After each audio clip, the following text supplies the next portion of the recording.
Noong gabi ng hapunan, nangahas akong sumalungat sa aking biyenan at agad akong sinampal ng aking asawa. Nagtipon ako ng aking mga gamit at umalis.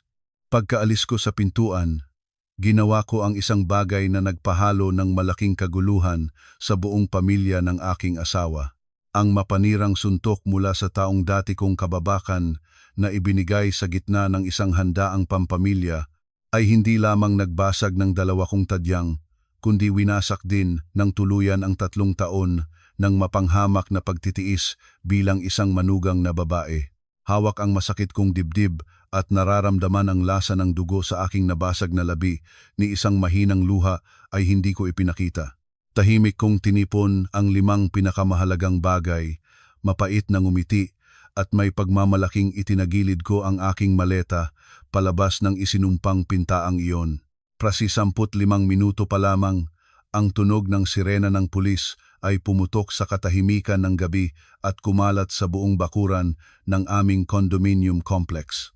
Iyon ang sandali nang ang aking matalas na legal na suntok ay bumagsak sa kanila, nagbukas ng sunod-sunod na araw ng matinding kaguluhan para sa buong pamilya ng aking asawa at pinilit ang salarin na magbayad ng pinakamataas na kabayaran. Maynila. Malamig na huling mga araw ng Enero. Ang hanging amihan ay humahagibis sa labas ng bintana ng aming condominium unit sa 15 palapag. Sa loob, naghahari ang isang katahimikan na kayang marinig ko ang tiktak ng orasan sa dingding. Baho pa ang hapunan sa mesa, ngunit matagal nang lumamig ang aking puso. Sa 3 taon sa isang pamilyang hindi ko sarili, sanay na ako sa ganitong mapait na pagkain ng hapunan. Ang aking biyenan na si Aling Coring Villanueva ay nakaupo sa ulo ng mesa. Kinuha niya ang pinakamagandang piraso ng lechon kawali, masagana ang sarsa, at inihain niya ito sa plato ng aking asawa na si Carlo. Malambing siyang ngumiti, hinikayat ang kanyang anak na kumain ng marami para magkalakas para sa trabaho. Pagkatapos ay humarap siya sa akin at ang kanyang tingin ay biglang nagbago, naging malamig at matalim. Malakas niyang inilagay ang kanyang tinidor sa mesa. Umubo siya at sinimulan ang kanyang laging kinakantang kanta. Muli ang parehong paksa na umuusig sa akin sa libu-libong araw. Mapanghamak siyang nagchika, pinagalitan ako sapagkat 3 taon na kaming kasal, ngunit patag pa rin ang aking tiyan. Sinabi niya na sa ibang mga pamilya, nagbibigay agad ng apo ang mga manugang samantalang ang kanilang tahanan ay nagdala ng isang baog. Nagreklamo siya sa aking biyenan na si Mang Ernesto Villanueva na ito ay kasawian para sa kanilang angkan. Ang mga kamag-anak sa probinsya ay patuloy na nagtatanong at nahihiya siya. Hindi alam kung ano ang isasagot. Iniyuko ko ang aking ulo, mabilis na nilalagay sa bibig ang walang lasang kanin, may bukol sa aking lalamunan. Kamakailan lamang ay uminom na ako ng lahat ng uri ng gamot, mga halamang gamot at mga iniresetang bitamina. Pumunta ako sa lahat ng malalaking ospital. Ang mga doktor ay nagsabi na pareho kaming malusog. Wala pang panahon para sa mga bata. Alam ito ni Carlo, ngunit palagi siyang tahimik tuwing inaatake ako ng kanyang ina. Si Carlo ay duwag at palaging inuuna ang kanyang ina. Sa kanyang mga mata, ang katungkulan ng isang anak ay higit na mahalaga kaysa sa kirot ng kanyang asawa. Ngayon, ang mga patutsada ng aking biyenan ay lalo pang matalas. Isinama pa niya ang aking mga magulang sa probinsya para mas masaktan ako. Sinabi niya na ang aking mga magulang ay hindi marunong magpalaki ng anak dahil nagpalaki sila ng isang babaeng hindi makaanak at pakontra pa. Ang aking pagtitiis ay umabot na sa hangganan. Ang kondominium ito ay binili ko gamit ang aking ipon bago pa man kami nagpakasal. Ang buwanang gastusin sa pamumuhay ay galing sa aking sahod. Gayunpaman, nabubuhay ako sa aking sariling tahanan na parang isang kriminal. Ibinaba ko ang aking plato sa mesa, itinaas ang aking ulo at tumingin ng diretso sa mga mata ng aking biyenan. Malinaw na malinaw kong binigkas ang bawat salita. Ang pagkakaroon ng anak ay isang personal na bagay ko at ni Carlo, "Nay, hindi na kailangang lubos na makialam. Ang aking mga salita ay parang ningas na naihagis sa tuyong dayami." Si Aling Koring ay napahalukay ang mga mata at malakas na kumatok ng palad sa mesa. Sumigaw siya, tinatawag akong mapangahas na manugang na naglalagom sa kanyang biyenan. Nagalit din si Mang Ernesto na nakaupo sa tabi, umiling at pinagalitan ako sa kawalan ng galang. Sa sandaling iyon, si Carlo ay biglang tumayo mula sa kanyang upuan. Lahat ay nangyari ng napakabilis na hindi na ako nakapagtanggol. Lumapit siya sa akin at buong lakas na sampalin ako. Ang suntok ng galit na lalaki ay napakaigting na nawala ang aking balanse. Natitisod ako, gumalaw pa atras, nadulas at nahulog. Ang aking kaliwang tagiliran ay malakas na tumama sa matulis na sulok ng kahoy na mesa sa sala. May narinig na putol na tunog at isang talas na kirot na pumutok mula sa aking dibdib hanggang sa taluktok ng aking ulo, kaya naman nagdilim ang aking paningin. Nahandusay ako sa malamig na sahig, hawak ang aking tagiliran, hirap na hirap huminga. Ang metalikong lasa ng dugo na lumabas sa aking labi mula sa suntok ay nahaluan ng maalat na lasa ng mga luha na nilunok ko. Ang handaang pampamilya ay opisyal ng naging larangan ng digmaan at alam ko, tapos na ang pagpapakasal na ito. Ang malamig na tiles ay nakasunog sa aking balat, ngunit hindi maihambing sa yelo ng lamig na kumapit sa aking puso. Nakahiga ako, nakatiklop sa nakasasakit na kirot ng mga nasirang tadyang. Ang tunog ng basag na pinggan sa sahig ay nahaluan ng mabigat, paos na hininga ni Carlo. Tumayo ang aking biyenan. Sa kanyang mukha ay lumitaw ang isang saglit na takot nang makita niya akong namamalikmata sa sakit. Ngunit agad na nagbalik ang masungit niyang ekspresyon. Itinuro niya ako at malakas na ipinagtanggol ang matsambaw na ginawa ng kanyang anak. Sumigaw siya na, kung ang manugang ay matitigas ang ulo, ang asawa ay may karapatang turuan ito. Nagbanta pa siya na huwag akong mangahas gumawa ng eksena sa kanyang tahanan. Si Carlo ay nakatayo sa itaas ko. Ang kanyang mga mata ay pula. Wala ni isang patak ng pagsisisi sa mukha ng asawang nakita niyang nahandusay. Sa halip na tulungan akong tumayo, itinuro niya ang sahig at inutusan akong lumuhod at humingi ng tawad sa kanyang ina. Sinabi niya na para sa karangalan ng kanyang ina, handa siyang itapon ako palabas ng bahay. Hindi ako umiyak. Ang mga luha ng kahinaan ay natuyo sa mahabang mapanglaw na mga gabi noon pa. Sa halip na sumigaw at mamagagi, mapait akong ngumiti. Ang ngiti ay mapait, ngunit ganap na malinaw. Ang sampang ito, ang pagkahulog na ito ay nagpukaw ng lahat ng aking nararamdaman. Winasak nila ang peking balangkas ng kapayapaan na aking pinagsikapang panatilihin. 3 taon. Matagal ko itong pinagmasdan. Ang mukha ng lalaking noon ay nangako sa akin ng walang hanggang pagmamahal. Ngayon ay nakita ko lamang ang isang duwag, mahinang kalooban at malupit na tao. Napagtanto ko ang tunay na mukha ng pagpapakasal na ito. Hindi ko maaaring isakripisyo pa ang aking kabataan para sa mga taong walang pusong ito kahit isang segundo pa. Pinigilan ng isang alon ng talas na kirot na dumating sa bawat hininga. Kumapit ako sa upuan at dahan-dahang tumayo. Nanginginig ang aking mga paa, ngunit ganap na tuwid ang aking likod. Ni minsan ay hindi ko sila tiningnan. Pumihit ako at dahan-dahan ngunit matibay na hakbang ay naglakad patungo sa aming silid. Isinara ko ang pinto at sinandalan ang kandado sa ilalim ng gulat na titig ng mga naiwan sa sala. Napakahalaga ng oras ngayon. Kinuha ko ang maliit na rolling luggage na nakatiwangwang sa ibabaw ng wardrobe. Paminsan-minsan, ang kirot sa tagiliran ay tumatarak sa akin, pinapalabas ang malamig na pawis. Ngunit ang aking isip ay mas matalim kaysa dati. Binuksan ko ang drawer ng mesa at tinipon ang eksaktong 5 bagay na mula ngayon ay magtatakda ng aking buhay. Una, ang titulo ng kondominium na nakakapangalan sa akin at binili bago pa man kami nagpakasal. Ikalawa, ang aking pasaporte at iba pang mahahalagang dokumento.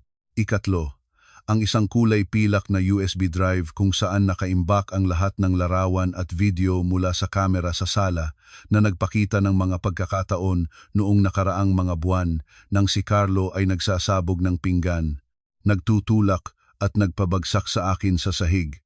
Ito ang sandatang lihim ko itinanda ng matagal na, naghihintay ng tamang araw. Ika-4, ang aking ATM card at ilang cash. Ika-5, ilang set ng komportabling damit para sa mga susunod na araw.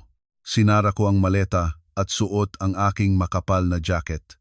Nang buksan ko ang pinto at lumabas, ang aking biyenan ay nakatayo ng direkta sa harap nito, nakasalubong ang mga kamay sa dibdib. Ngumiti siya at naglunsad ng mapanuyong hamon. Malakas niyang sinabi na kung ako ay ganoon katapang, maaari akong lumabas kasama ang aking maleta sa anumang direksyon.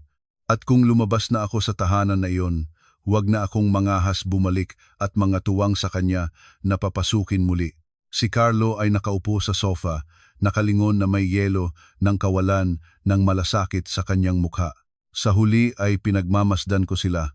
Ang aking biyenan na si Mang Ernesto ay nanahimik sa lahat ng oras na ito, ni isang salita ay hindi nagbitaw sa depensa, at itinuturing pa nila itong isang disente at maginoong pamilya. Mahigpit na sinandigan ang hawakan ng aking maleta at lumabas sa pintuan, iniwanan ang nagsaradong pinto sa madilim na nakaraan na determinado kong burahin magpakailanman. Ang malagkit na hangin sa koridor ay tumatama sa aking mukha. Itinayo ko ang kelyar ng aking jacket, matibay na nagkangkong ang ngipin upang pigilan ang kirot sa kaliwang tagiliran na unti-unting kumakalat sa buong katawan. Bawat hakbang, bawat malalim na hininga ay parang libu-libong karayom sa aking dibdib. Gayunpaman, matibay na lumakad ang aking mga paa. Ang mga gulong ng maleta ay gumugulong sa granito ng sahig, nagbibigay ng malamig at tuyong tunog. Katulad ng mga damdaming pangasawa, nakakapiraso lang ay tuluyan ng nawasak sa loob ko. Pumasok ako sa elevator at sumalay sa likod sa malamig na salamin. Sa refleksyon, ay nakita ko ang isang babaeng may namumutlang pisngi kung saan ay namiminglit ang bakas ng mga daliri at may namuong dugo sa sulok ng bibig. Kakila-kilabot ang aking hitsura, ngunit ang aking mga mata ay nagliliwanag sa determinasyon. Bumaba sa walang tao na lobby, nahanap ko ang isang sulok malapit sa pasukan ng gusali, nakaprotekta mula sa hangin at nanginginig na kamay ay kinuha ang telepono mula sa bag. Nanigas ang aking mga daliri at mahirap na naidiyal ang numero ng abogado na si Attorney Ramon Buenaventura. Siya ay isang mahusay na abogado at aking dating classmate na nakataas ng isang batch na lihim ko itong nakipag-ugnayan 6 na buwan na ang nakakaraan pagkatapos ng nakaraang insidente ng karahasan mula kay Carlo. Noon ay umaasa pa akong maayos ang lahat at humingi lamang sa kanya ng konsultasyon para sa anumang pagkakataon, ngunit ngayon kailangan ko ng tunay na tulong niya. Sa kabilang dulo ng linya ay sumagot halos agad. Ang tinig ni Attorney Ramon ay tahimik at propesyonal. Pinagsisikapan kong huminga ng pantay-pantay para hindi manginig ang boses ko sa sakit. Maikling ipinaalam ko sa kanya na si Carlo ay katatarak lang sa akin, nasira ang aking mga tadyang, umalis na ako sa bahay. Humingi ako na agad na i-activate ang plano sa emerhensiya na aming tinalakay. Sinabi ko na ang unang dapat gawin ay direktang tumawag sa lokal na himpilan ng pulisya. Nais kong mag-file ng kasong pisikal na pang-aabuso. Lahat ng katibayan mula sa kamera sa bahay ay kasama ko na may remote access sa pamamagitan ng telepono. Pangalawa, at napakahalaga nito, hiniling ko sa abogado na agad na ihanda ang mga papeles para sa bangko upang bukas ng umaga ay agad na i-freeze ang aming joint savings account. Mahigit sa 1,000,000 piso ang nandoon. Ito ang pera na aking inipon, maingat na nagtitipid mula sa aking sahod sa loob ng ilang taon. Si Carlo ay walang nagawa, ngunit nakalista siya bilang kapwa-mayari. Hindi ko maaaring hayaang kunin at angkinin nila ang mga pera na pinaghirapan ko. At sa huli, hiniling ko sa kanya na agad na maghanda ng petisyon para sa protective order. Kilala ko ng mabuti ang ugali ng mga domestic abuser. Kapag ang biktima ay nakawala, sila ay nagagalit at sumusubok na maghiganti o umalipin. Kailangan ko ng proteksyon ng batas upang masiguro ang aking kaligtasan sa mga susunod na araw. Maingat na nakinig si Attorney Ramon sa bawat detalye. Nagpahayag siya ng galit sa pagiging marahas ng pamilya ng aking asawa, ngunit napanatili ang lamig ng isang abogado. Pinayuhan niya akong agad na sumakay ng taxi at pumunta sa pinakamalaking ospital sa lungsod para sa lunas at paunang pagtatala ng mga pinsala. Lahat ng iba pang legal na formalidad ay nangako siyang aayusin sa gabing iyon din. Pagkabitaw ng telepono, itinaas ko ang aking mga mata sa 15 palapag. Ang dilaw na liwanag mula sa mga bintana ng condominium unit ay nagniningning pa rin. Siguradong nagsasaya sila ngayon, nag-iisip na napalabas nila ang isang matitigas na manugang sa daan. Hindi nila alam na ang walang isip na sampal ni Carlo ay kakapukaw pa lamang ng pinakamakapangyarihang kontra-atake na inihanda ko para sa kanila. Hindi na ako ang biktimang maaaring maisa sa paa ng walang parusa. Ang taxi ay nagdala sa akin palayo sa condominium complex at pagkaraan ng 15 minuto ay nagsimulang paulit-ulit na vibrate ang aking telepono. Ito ay mga mensahe mula kay Manang Norma Di Malanta, ang kasosyo namin sa koridor na nakatira sa unit sa katapat. Si Manang Norma ay mabuting babae at noong pumupunta siya para bisitahin ay malabong naranasan niya kung paano ako inaalipusta ng aking biyenan. Sa kanyang mga mabilis na mensahe at maikling video ay mabuo ko sa isip ko ang detalye kung ano ang nangyayari sa lugar na kaaalis ko lamang. Lahat ay tumatakbo ayon sa plano. Ayon kay Manang Norma, ilang sandali pa matapos akong umalis, isang sasakyan ng pulisya na may sirenang humahagibis ay pumasok sa bakuran. Ang sirena ay pumutok sa katahimikan ng gabi. Pinilit ang daan-daang residente na dumungaw sa mga bintana. 2 pulis na nakauniporme kasama ang barangay officer ay nagtungo sa elevator at umakyat sa 15 palapag. Kumatok sila sa aking pintuan nang may napakaseryosong hitsura. Ang nagbukas ng pintuan ay ang biyenan ko na nagpapakita pa rin ng pagmamalaki sa simula, nagtatanong kung ano ang kailangan ng mga Ginoo. Nang marinig niya na may na-feel na reklamo ng domestic violence at kailangang dalhin si Carlo sa himpilan para sa pagbibigay ng salaysay, ang kanyang mukha mula sa mapula ay naging mistong patay na kumot. Nagsimula siyang mautal, ipinagtanggol ang kanyang anak. Sinasabing ito ay isang ordinaryong away ng mag-asawa lamang, ilang mataas na salita lamang, hindi pa nga abuso, ngunit ang mga pulis ay hindi natitinag. Hiniling nila kay Carlo ang mga dokumento at inutusan siyang sumunod sa kanila. Doon lamang talaga natakot si Carlo. Nanginginig siyang lumabas mula sa silid. Wala nang bakas ng galit na pagmumukha nang sinuntok niya ako. Sa harapan ng mga mausisang kapitbahay na nagsisilabas sa landingan, isinuot ng mga pulis ang posas kay Carlo para sa kaligtasan at inutusan itong sumakay sa elevator.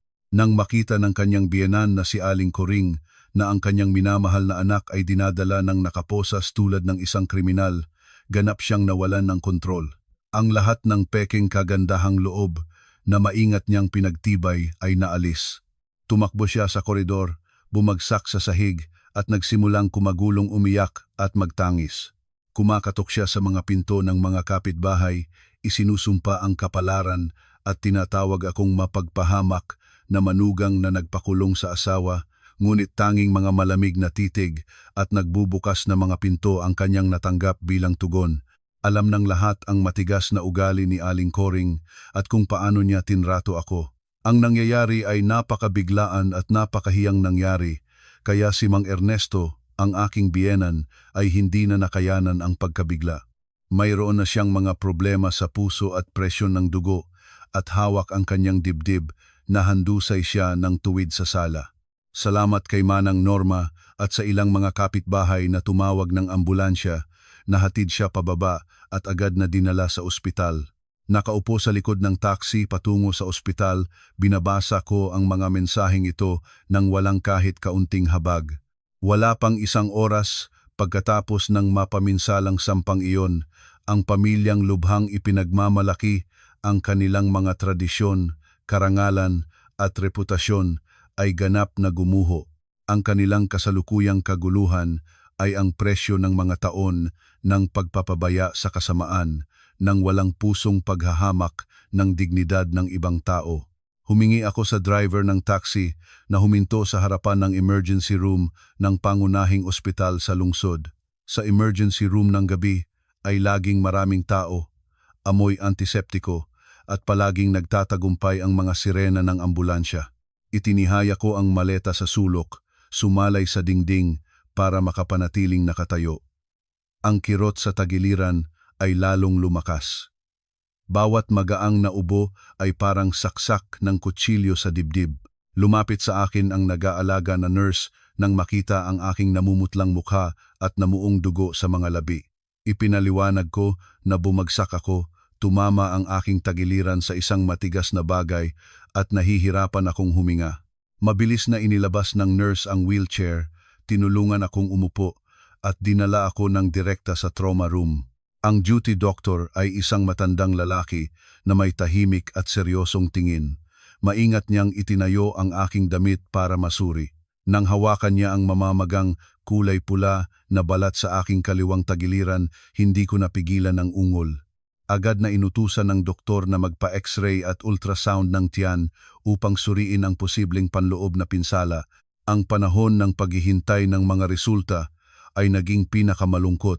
Tinitingnan ko ang ibang pasyente na sinusuportahan at inaalagaan ng mga kamag-anak at inibaba ang aking titig sa aking malamig na mga kamay. Ngunit agad ko itong inalis na walang silbing pagdadamay. Hindi matutulungan ng luha ang kalungkutan. Kailangan kong maging malakas para malagpasan ang mahabang legal na landas na naghihintay sa harapan. Pagkaraan ng kalahating oras, tinawag ako ng doktor sa kanyang opisina. Itinuturo niya ang x-ray na larawan ng dibdib sa nagliliwanag na screen. Ang diagnosis ay nabuo. May close fracture ako ng ika-6 at ika-7 tadyang sa kaliwa. Ang mga kalamnan sa paligid ay matinding nabugbog dahil sa malakas na epekto.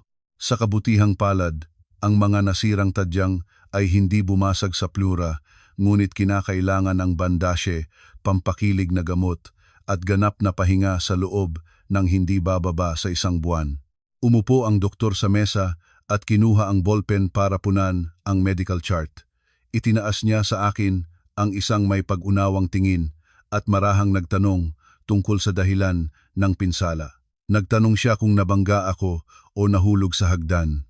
Natuwid ako. Malalim na huminga.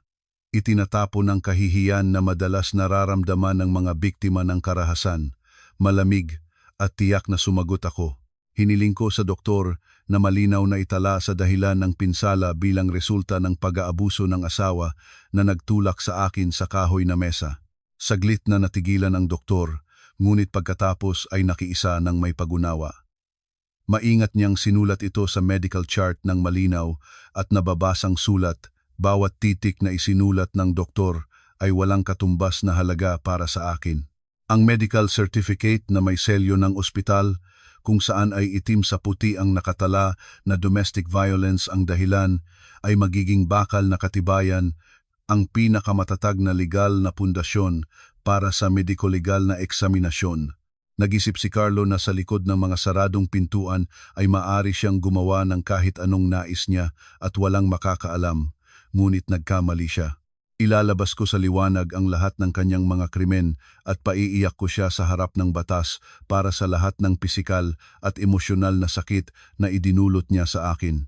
Pagkatapos nakabandahing muli at may reseta mula sa duty doctor, mahirap akong lumabas ng trauma room, hawak ang aking tagiliran. Puno pa rin ang ospital ng tao kahit gabing-gabi na. Sa mga koridor ay nagmamadaling itulak ang mga stretcher, nagdadala ng lamig ng gabi.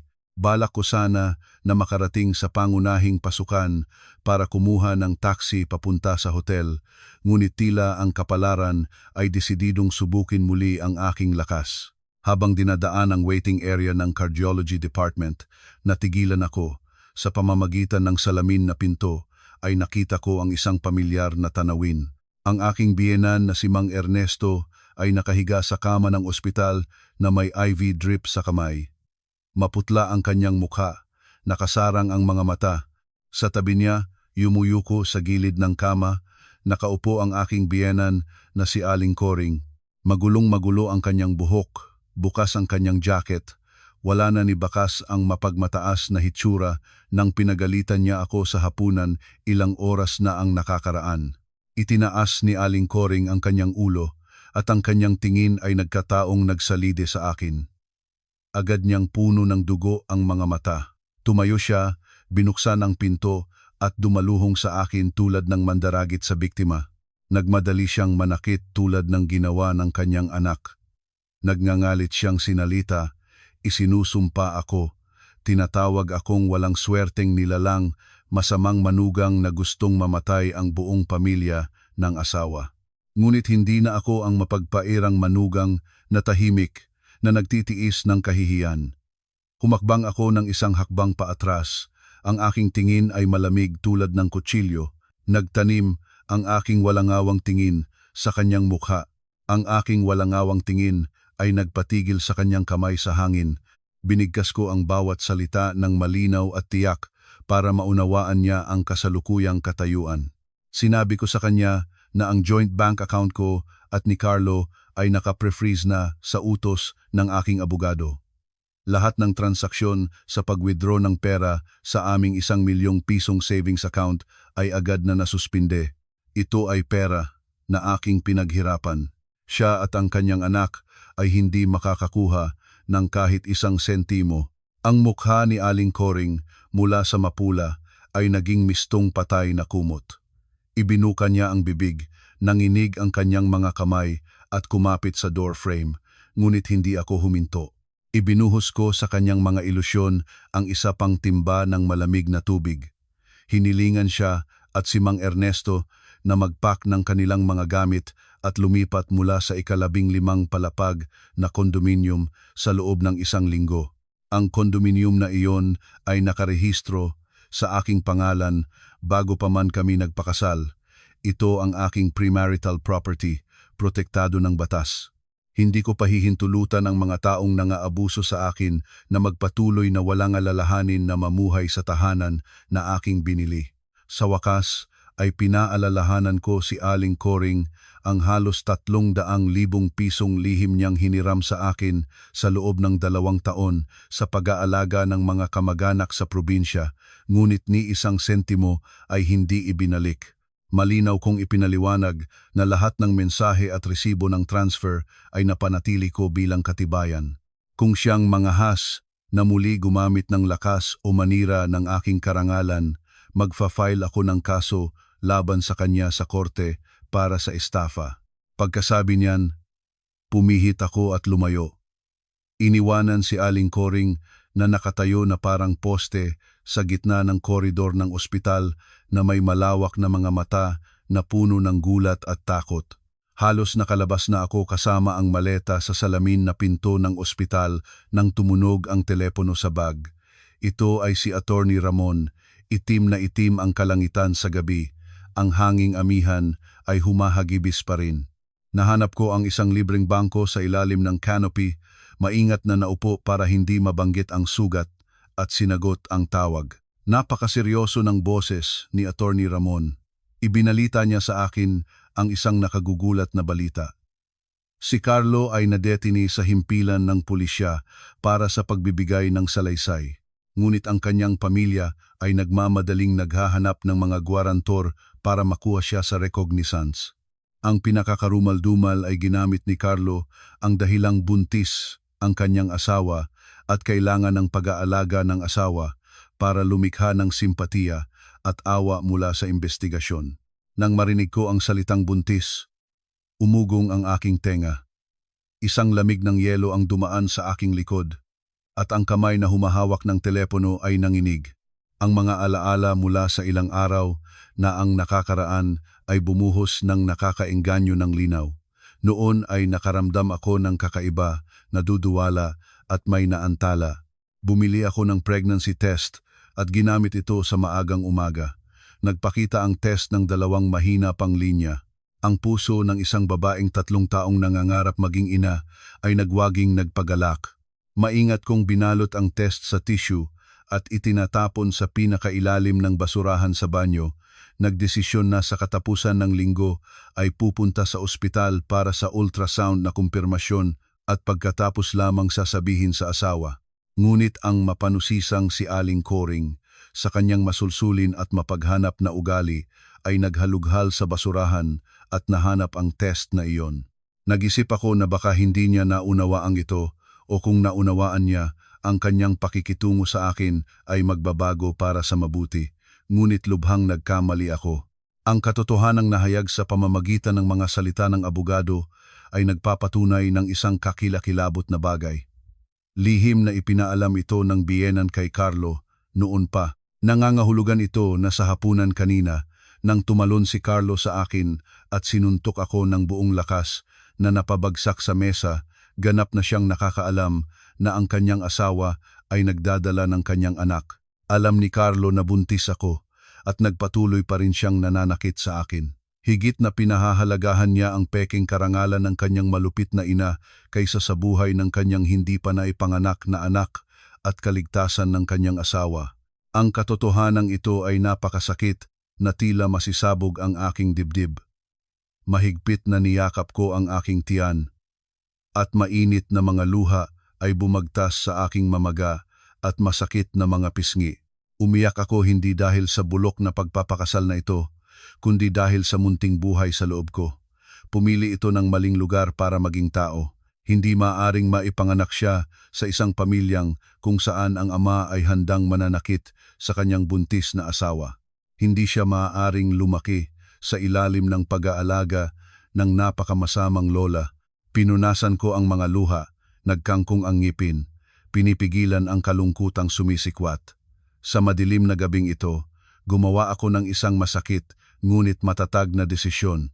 Ihihinto ko ang pagbubuntis. Mas gugustuhin kong dalhin ang kasalanan na ito ng mag-isa kaysa pahintulutan ang aking anak na maipanganak at maibahagi sa akin ang trahedyang kapalaran na ito. Kinabukasan ay maaliwalas ang langit sa Maynila at ambon-ambon ang ulan. Sa kabila ng kirot ng mga nasirang tadyang na nagpahirap sa akin sa buong walang tulog na gabi, sumakay ako ng taxi mula sa hotel at nagpunta ng direkta sa himpilan ng pulisya kung saan nakahinto si Carlo. Si Attorney Ramon Buenaventura ay naghihintay na sa akin sa labas. Kinuha niya ang aking maleta at sa kanyang mga mata ay lumitaw ang habag nang makita ang aking pagod na mukha at binalot na baywang. Pumasok kami sa himpilan at nakipagkita sa investigador na nag-iimbestiga ng kaso. Ang pulis na may rangkong kapitan ay nagalok sa akin ng upuan at naglagay ng baso ng mainit na tubig sa mesa. Tiningnan niya ang medical certificate, x-ray at konklusyon ng maamong pinsala sa katawan na may selyo ng ospital ng lungsod na aking inilagay sa mesa. Sa tingin ng kapitan ay may bakas ng pagtataka, halo ang paggalang sa aking tahimik at malinaw na ugali. Binuksan ko ang maleta at kinuha ang pilak na USB drive na may lahat ng katibayan. Hinilingan ko ang investigador na buksan ang computer at isingit ang drive. Sa screen ay lumabas ang video mula sa kamera sa sala noong nakaraang gabi. Ang malinaw na larawan at malinaw na tunog ay nagpakita ng buong eksena. Paano inaalipusta ng biyena ng akin, paano ako mahinahon na sumaklolo, at ang pinakamasama, kung paano si Carlo, tulad ng isang galit na hayop, ay dumampi sa akin, at mula sa kanyang suntok ay natumba ako sa mesa. Ang tuyong tunog ng suntok na lumabas sa speaker ay nagsilid ng mataas na tensyon sa opisina. Sa USB drive ay hindi lamang ang video na iyon ang nandoon. Nakaimbak doon ang 12-dosenang ibang audio at video recording kung saan si Carlo ay nagsasabog ng pinggan at sumisigaw sa akin sa loob ng nakaraang taon. Maingat kong inilahad ang oras at mga kalagayan ng bawat insidente. Iginiit ko na ang karahasan ni Carlo ay sistematiko, paulit-ulit at lalong nagiging marahas. Tuminog ang investigador, nagtatype ng ulat. Lubos niyang pinahahalagahan ang aking maingat na paghahanda at pag-iipon ng katibayan. Ang mga ebidensyang ito ay hindi mapapabulaanan. Ang ginawa ni Carlo, kasama ang medical findings, ay higit pa sa isang ordinaryong away ng mag-asawa. Mayroon dito ang lahat ng katangian ng isang kriminal na kasong pisikal na pang-aabuso, opisyal na isinasampa ang kaso. Dahan-dahan na nagbubukas ang pinto ng selda, naghihintay sa domestic abuser. Pagkatapos ng pagbibigay ng salaysay, ipinaalam ng investigador na si Carlo ay paulit-ulit na humihingi ng 5 minutong pakikipagkita sa akin. Pinayuhan ni Attorney Ramon na tanggihan upang maiwasan ang psikolohikal na presyon, ngunit umiling ako. Nais kong personal na putulin ang huling sinulid ng pag-asa ng hamak na taong ito.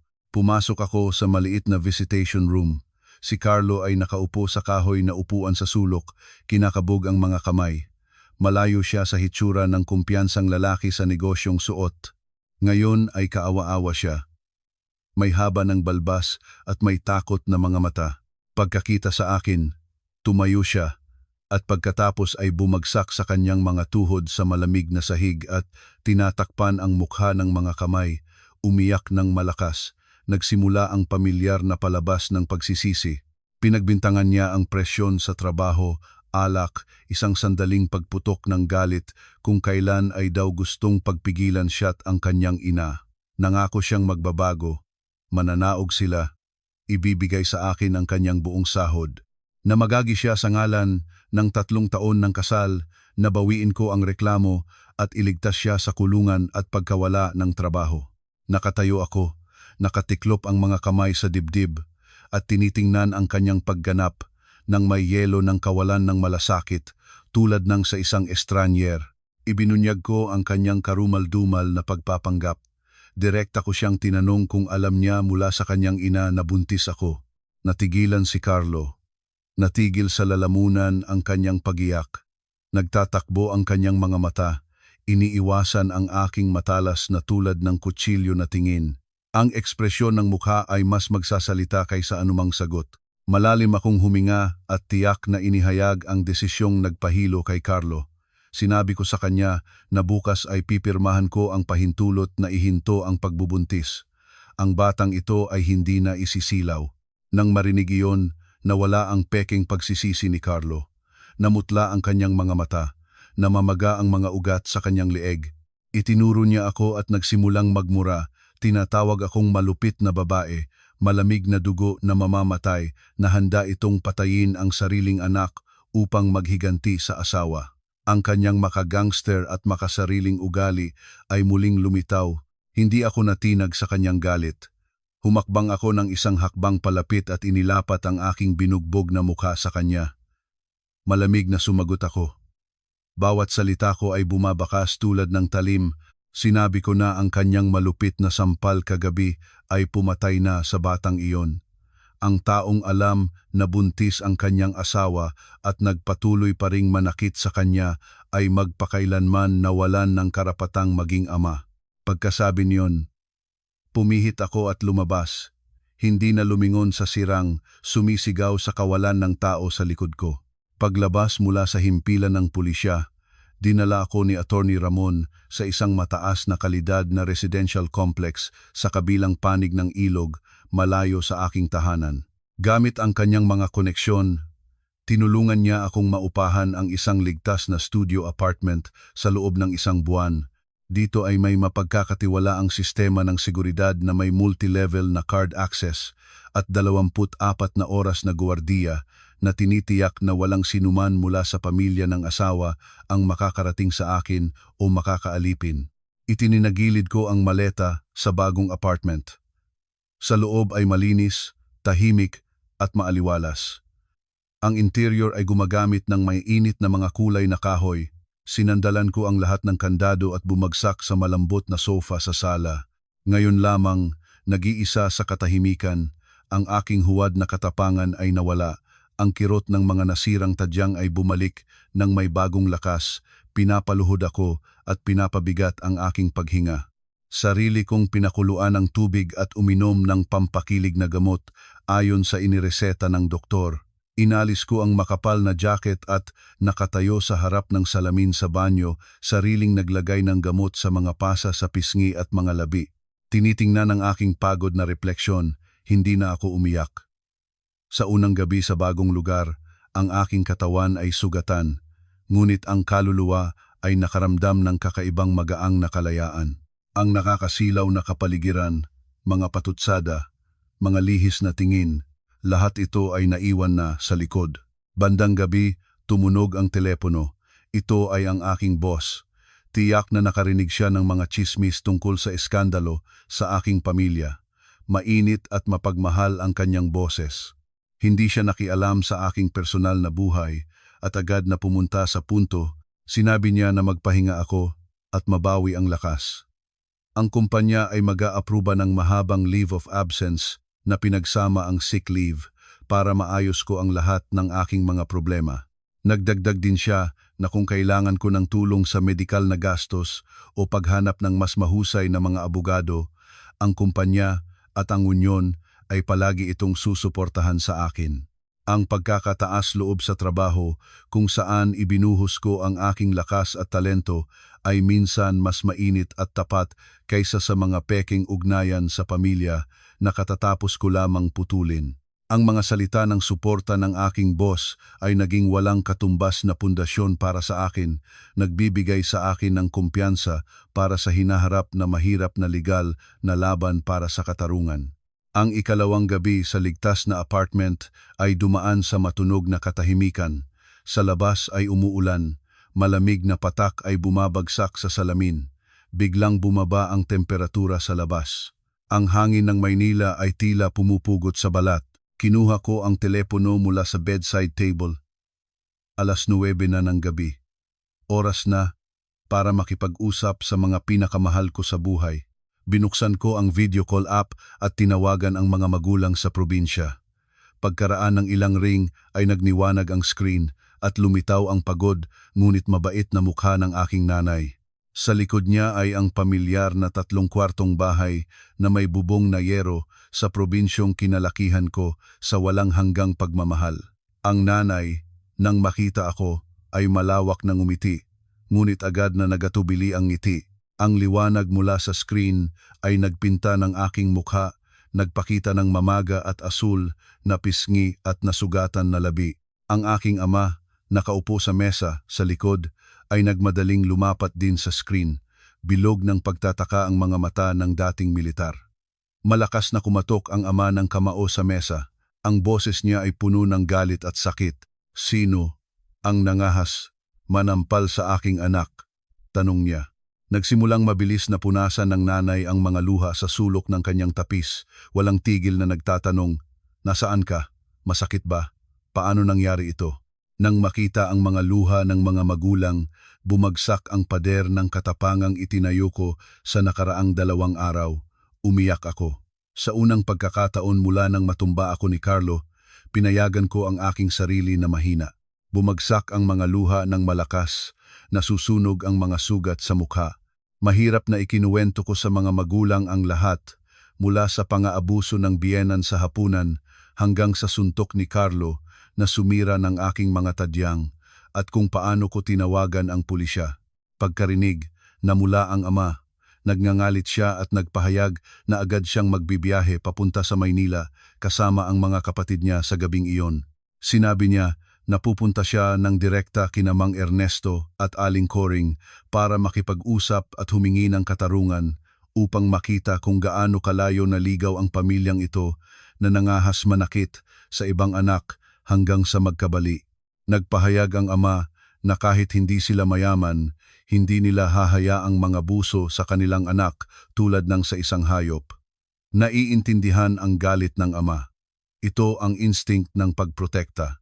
Ngunit nagmadali akong kalmado siya. Pinunasan ko ang mga luha at sinikap na magsalita ng mahinahon at malinaw. Sinabi ko sa mga magulang na naaayos ko na ang lahat, may pinakamahusay na abogado na na-hire. Mayroon akong lahat ng katibayan. Ang medical certificate, video recording, parurusahan siya ng batas ayon sa buong kalubhaan. Kung pupunta sila ngayon, ito ay magpapalubha pa ng sitwasyon at kung may away na magaganap, ang aming pamilya ang maaaring masugatan. Ang nanay, na umiiyak din, ay kinalma ang ama at kinautusan siyang makinig sa akin. Sinabi ng nanay na kumain ako ng maayos, uminom ng bitamina at gatas para mas mabilis na maging buo ang mga buto. Sinabi niya na kung nag-iisa ako, sasakay siya ng bus at aalagaan niya ako. Mapait na ngumiti at tumanggi. Ayaw ko na makita ng nanay ang aking kalagayan at makipagtunggali sa mga problema mula sa pamilya ng asawa. Hiniling ko sa mga magulang na maniwala sa akin at bigyan ako ng lakas mula sa malayo para kaya kong tapusin ng mag-isa ang impyernong ito. Sa ganyang matibay na suporta at walang kondisyong pagmamahal ng pamilya, naramdaman ko ang isang mainit na apoy na nagpapainit ng aking nagyayelong puso, nagbibigay sa akin ng lakas para sa walang kompromisong pakikipaglaban. Kinabukasan, nagising ako nang ang unang maputlang sinag ng taglamig na araw ay sumilab sa pamamagitan ng mga kurtina. Medyo humupa ang kirot sa tagiliran salamat sa malakas na pampakilig na gamot. Nagbibihis na sana ako para pumunta kasama si Attorney Ramon sa mediko-legal na sentro nang tumunog ang telepono mula sa isang hindi kilalang numero. Sumagot ako. Sa kabilang dulo ay isang lalaking nasa kalagitnaan ng edad, nagpakilalang si Attorney Jason Tolentino na kinakatawan ang interes ng pamilya ni Carlo. Ang kanyang tono ay maayos, magalang, ngunit may kilos ng pagmamalaki at kalkulasyon. Nagsimula si Attorney Jason ng magagandang salita, nagpapahayag ng malalim na simpatiya sa aking mga pinsala. Sinabi niya na ang mga away ng mag-asawa ay ordinaryo.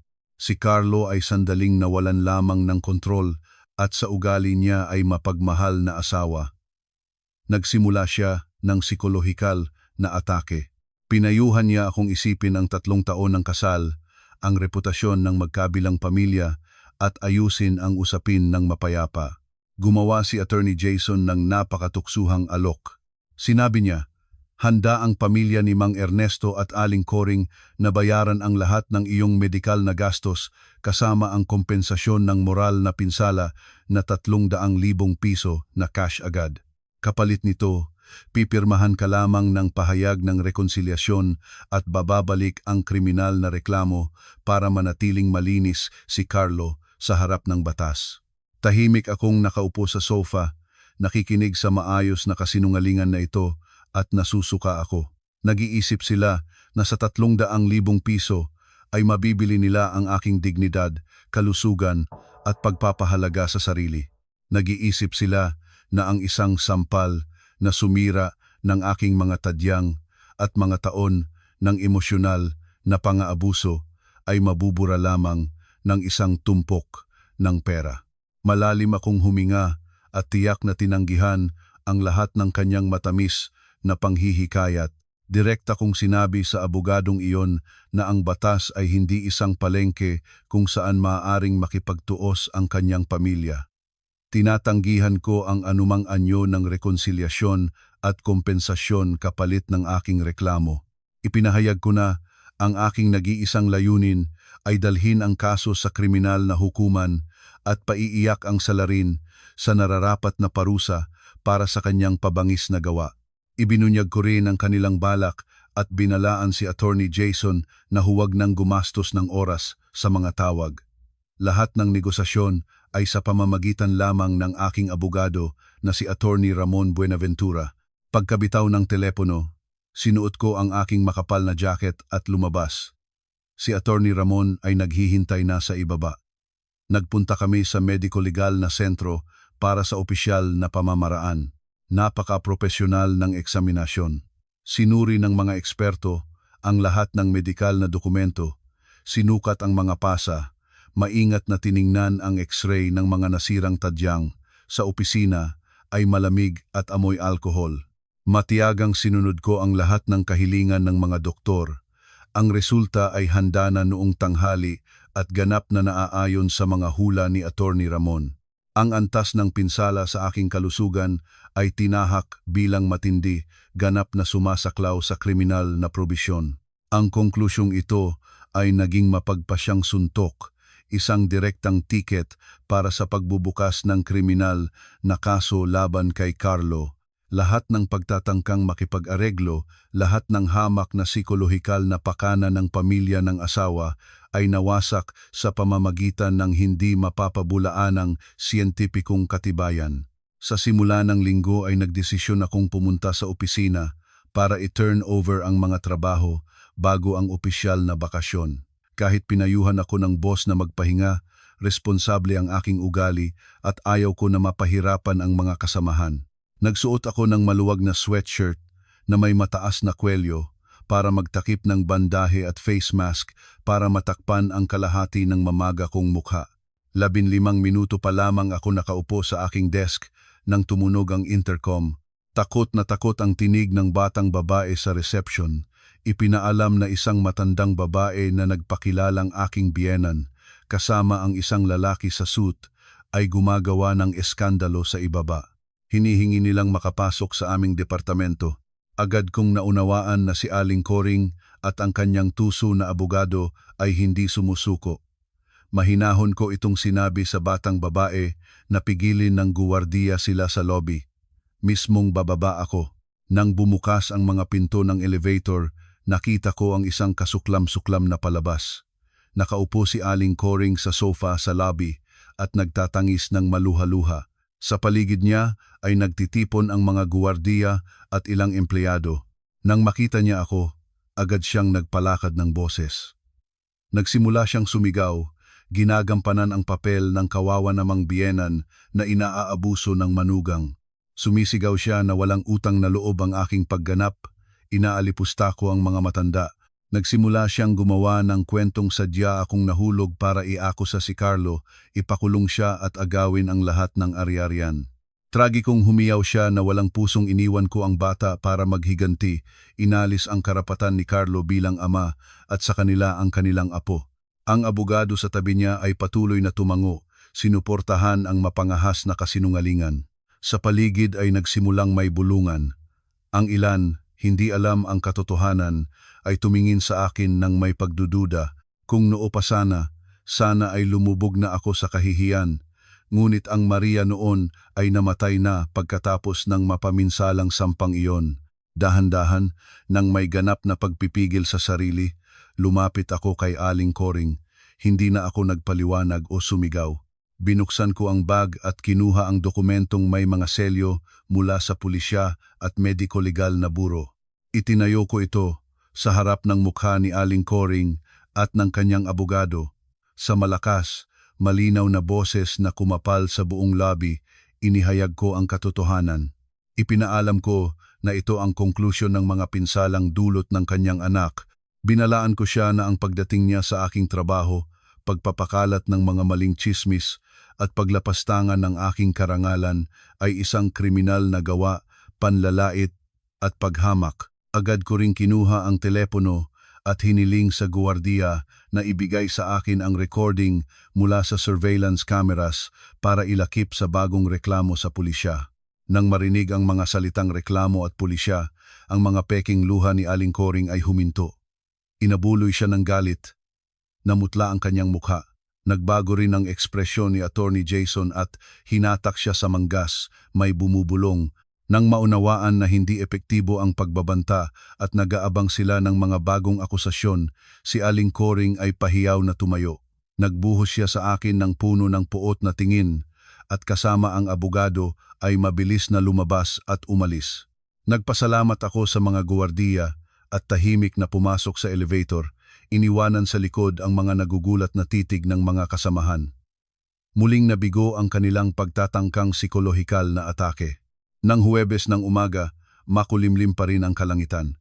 Nagsuot ako ng mahabang jacket at sumakay ng taxi patungo sa sentro ng obstetrics at gynecology. Araw ito nang dapat ko isagawa ang pinakamahirap at pinakamasakit na desisyon sa aking buhay. Ang pamilyar na amoy ng ospital ay tumatama sa ilong at lahat ay sumikip sa loob ko. Sa koridor ay maraming buntis na babae na maingat na sinusuportahan ng kanilang mga asawa. Ang maligayang larawang ito ay taos-taos na nagkakontrast sa aking pag-iisa. Pinunan ko ang mga dokumento para sa voluntaryong pagtigil ng pagbubuntis. Sa opisina ng doktor, isang babaeng nasa kalagitnaan ng edad, tiningnan niya ang aking kasaysayan ng medikal at pagkatapos ang aking binugbog na mukha. Maalab na nagtanong siya kung bakit ko napagdesisyanan na isuko ang bata sa ikalimang linggo. Tahimik akong nakaupo at dahan-dahang ikinuwento ko sa kanya ang aking kwento. Hindi ko itinago na naging biktima ako ng brutal na domestic violence. Ipinakita ko sa kanya ang medikal na conclusion, ipinahayag na nananakit sa akin ang asawa nang alam niya ang pagbubuntis. Ipinaliwanag ko na hindi ko maigagarantiya sa anak ang ligtas at malusog na kapaligiran. Ayaw ko na ang anak ko ay lumaki na nakakakita ng karahasan o mas masama pa, maging biktima ng nakakalason na mga ideya ng pamilya ng ama. Ang desisyong ito, kahit malupit para sa akin, ay ang pinakamakatao para sa kanya. Mabigat na huminga ang doktor. Nakita na niya ang maraming trahedya, ngunit ang aking kwento ay nakaantig sa kanya. Ayon sa protocol, isinama niya ako sa psikolohikal na consultation. Ang psychologist, isang babaeng edad ng aking ina na may napakainigang tingin, ay nag-usap sa akin ng halos 1 oras. Ganap niyang naunawaan at sinuportahan ang aking desisyon. Mahigpit na hinawakan ang aking kamay.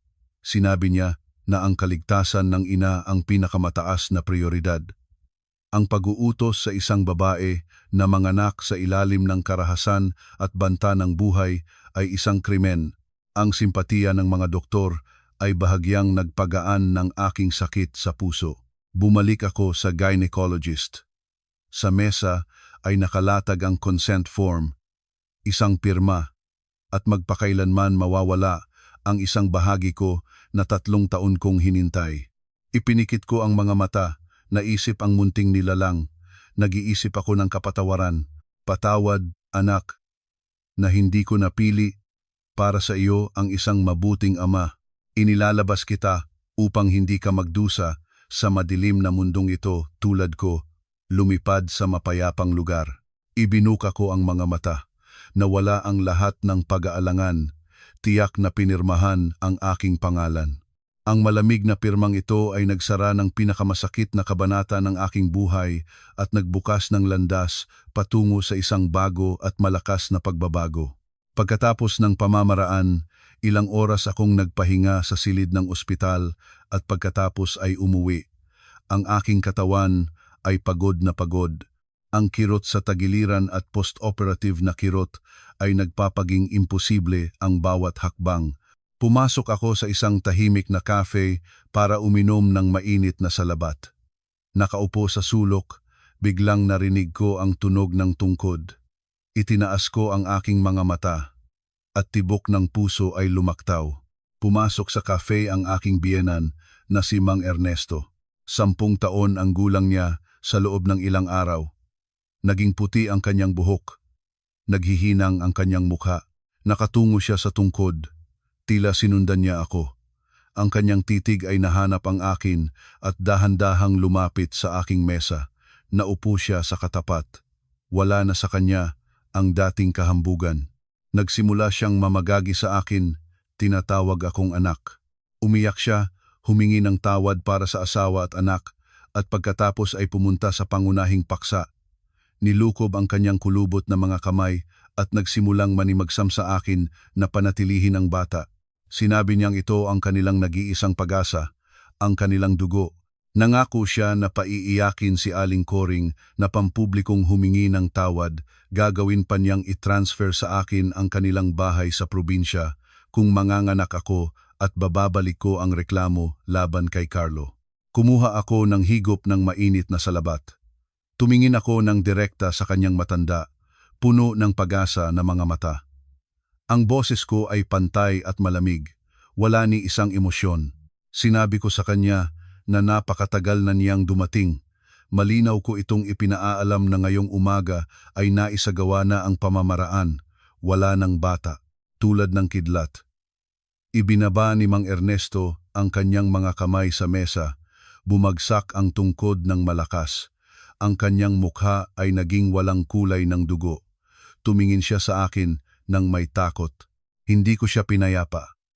Nagsimula akong magsalita tungkol sa kanyang sariling malupit na katahimikan sa loob ng 3 taon.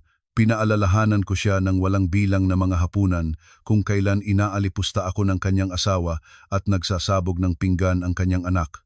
Nandoon siya, ngunit nanahimik. Ang kanyang tahimik na pagsang-ayon ay nagpabago ng kasamaan, ginawang isang halimaw si Carlo. Binigyang diin ko na ang kanyang kawalan ng malasakit, ang kanyang pag-aalala sa reputasyon ng pamilya sa halip na sa buhay ng isang tao at nagdala sa tapusin na ito. Ang aking desisyon ngayon ay kahihinatnan lamang ng itinanim nilang 3 tao.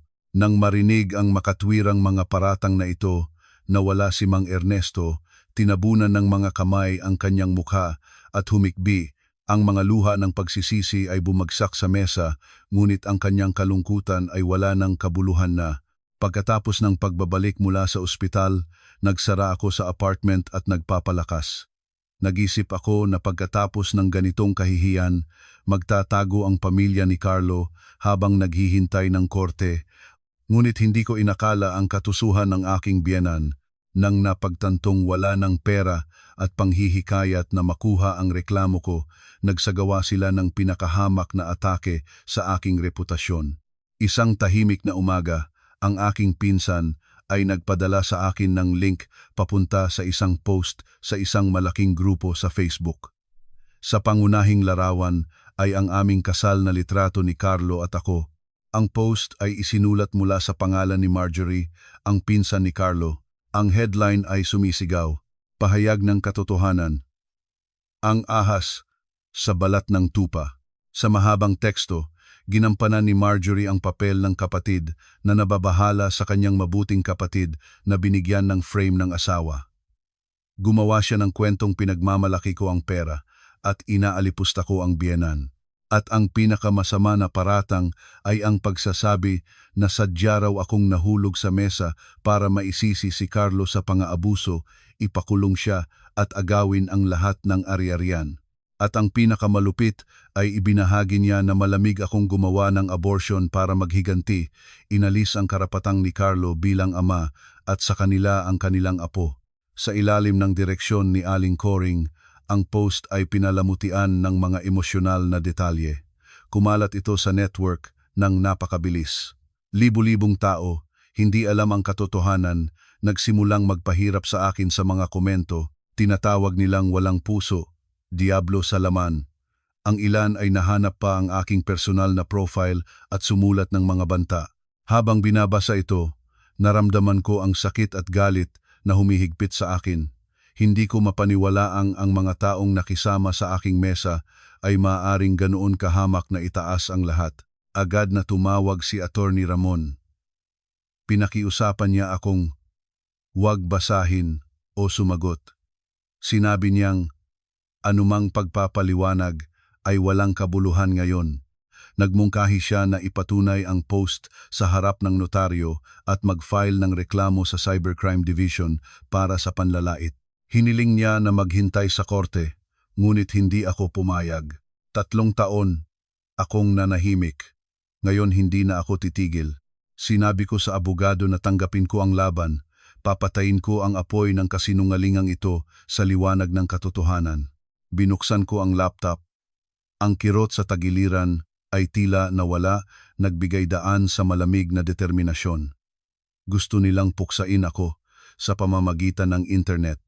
Gagamitin ko ito para alisin ang kanilang mga maskara. Sumulat ako ng post sa aking personal na pahina ng walang luha at sumpa sa mahinahon at matandang tono. Kinilala ko na ako ang pinag-uusapan, ngunit tinanggihan ang lahat ng kasinungalingan. Ipinahayag ko na ang lahat ng aking ginawa ay legal at layunin ay protektahan ang aking buhay at dignidad mula sa domestic violence at hindi ako walang patunay. Sa ikalawang talata ay nilagyan ko ng lahat ng bakal na katibayan. Una, scan ng medico-legal na conclusion, kung saan ay malinaw na nakasulat ang pagkabasag ng 2 tadyang bilang resulta ng panlabas na puwersa. Ikalawa, screenshots ng bank statements sa loob ng 3 taon, nagpapakita ng lahat ng aking money transfer kay Aling Coring na hindi niya ibinalik.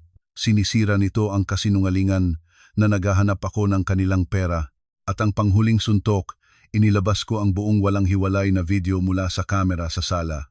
Anumang manonood ay makakarinig ng pang-aabuso ng biyenan, makikita ang aking kalmadong ugali at ang pinakamahalaga, ang sandali ng si Carlo, tulad ng isang mabangis na hayop, ay sumulpot sa akin at nananakit. Ang kakilakilabot na tunog ng suntok ay pinakamagandang patunay ng kanyang kalupit-lupitan. Tungkol sa bata ay isang maikling linya lamang ang aking isinulat, puno ng sakit at diwa. Walang inang gustong isuko ang kanyang anak, ngunit mas gugustuhin kong dalhin ang sakit na ito sa buong buhay ko kaysa pahintulutan ang anak ko na maipanganak upang manakit sa kanya ang sariling ama bago pa man siya ipanganak. Pinindot ko ang publish at ibinahagi ito sa parehong grupo kung saan ako pinintasan. Sa loob ng 15 minuto ay nabaliktad ang sitwasyon. Ang video ay nagpabigla sa lahat. Ang galit ng publiko ay umikot ng 180 degree. Libu-libong tao ang napagtanto na niloko sila. Binaha nila ang post ni Marjorie ng mga galit na komento. Ang mga nagsumpa sa akin kahapon ay naghingi ng tawad ngayon at nagpahayag ng kahangahangang lakas at paghahanda. Ang malalaking news pages at mga grupo para sa karapatang babae ay nagsimulang mag-reshare ng aking kwento. Naging pangunahing paksa ito para sa talakayan ng problema ng domestic violence.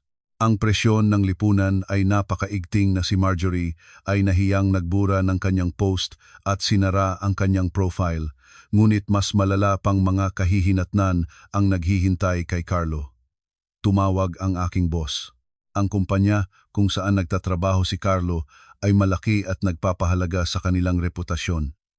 Nang sumabog ang video sa internet, ang HR department ay nagtipon ng emergency. Sa araw ding iyon, natanggap ni Carlo ang utos ng dismissal para sa matinding paglabag sa etikal na mga pamantayan at koneksyon sa kriminal na kaso.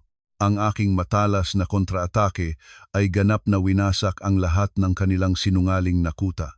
Halos 1 buwan na ang lumipas mula nang umalis ako sa nakakasilaw na bahay na iyon. Gumaling ang aking mga tadyang.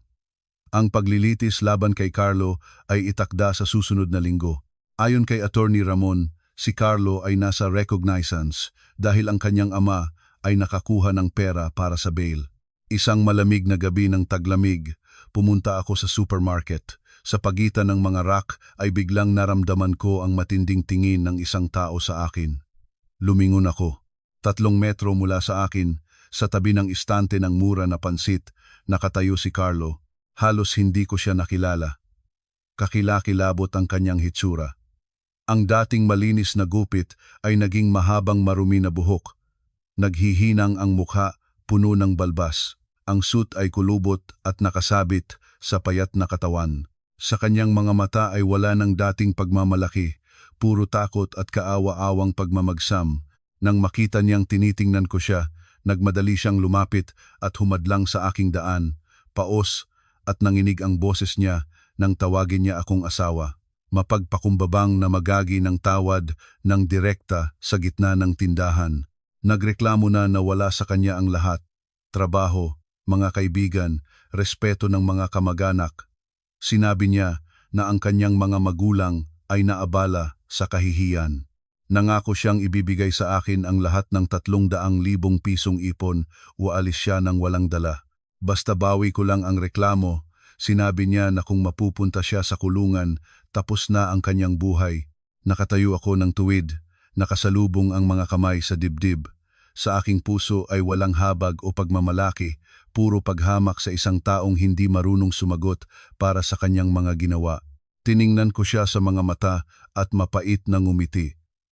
Sinabi ko na ang pera ay akin naman at hindi niya maaaring ialay sa akin ang isang bagay na hindi naman sa kanya. Sinabi ko na ang kanyang kasalukuyang kalagayan ay hindi aking kasalanan kundi resulta ng kanyang kalupit-lupitan at maling pagpapalaki.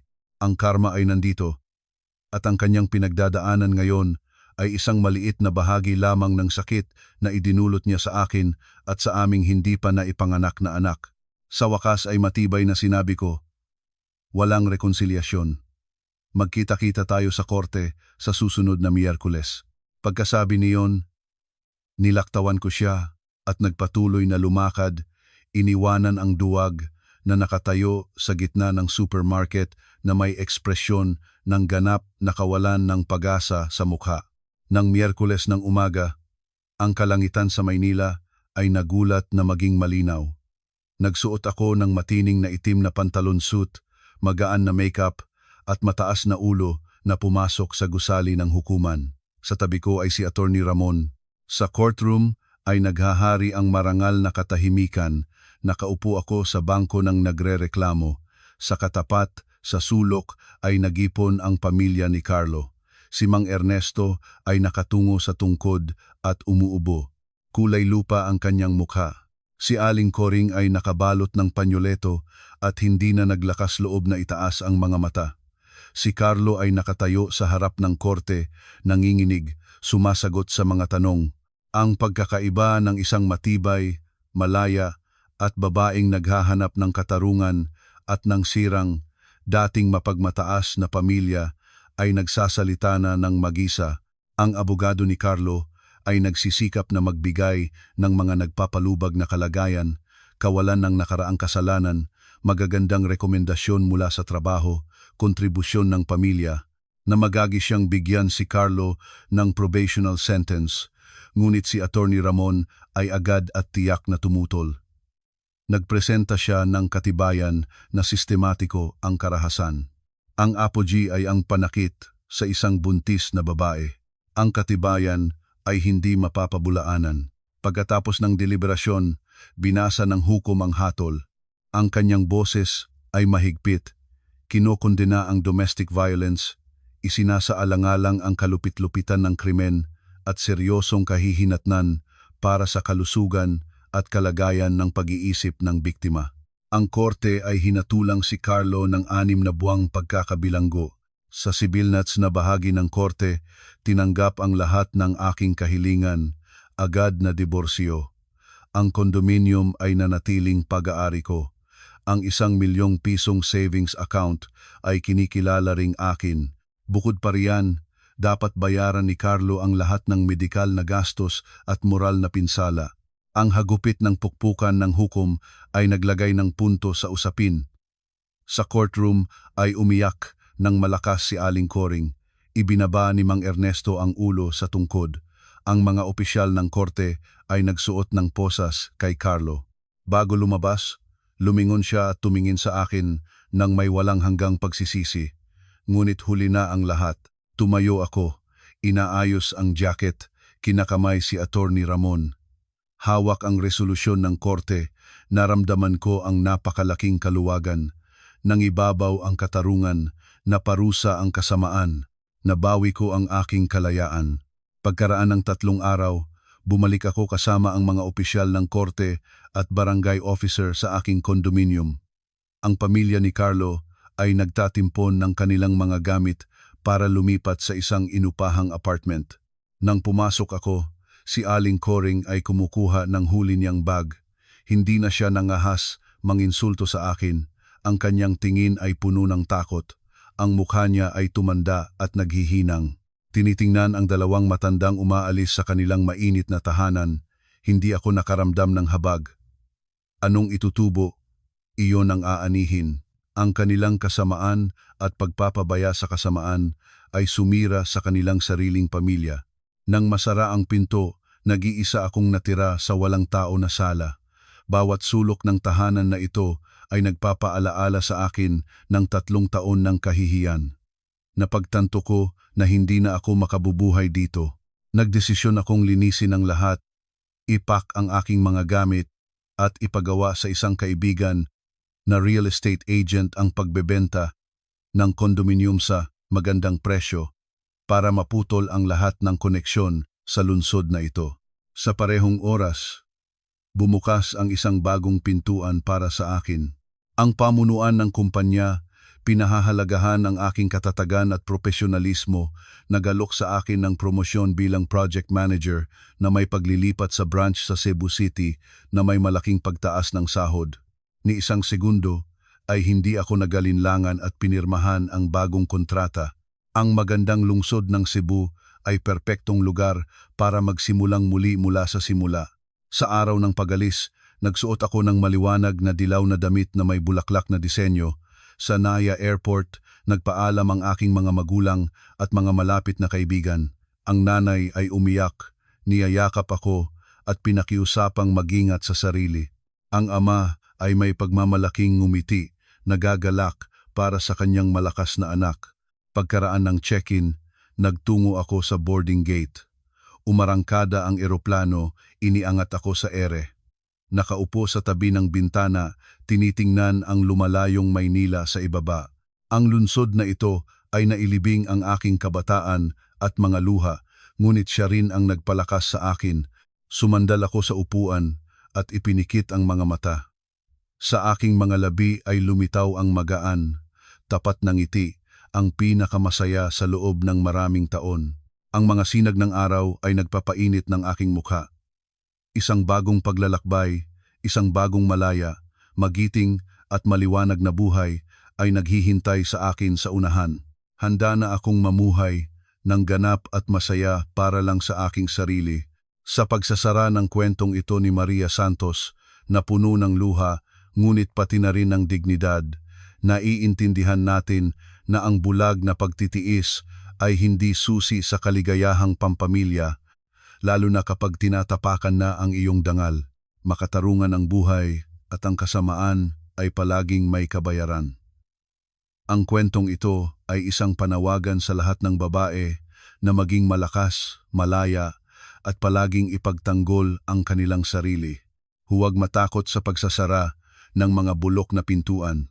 Dahil sa pagpapalaya sa nakakalason na nakaraan lamang maaaring mabuksan ang pintuan tungo sa isang maliwanag, malaya at tunay na masayang kinabukasan.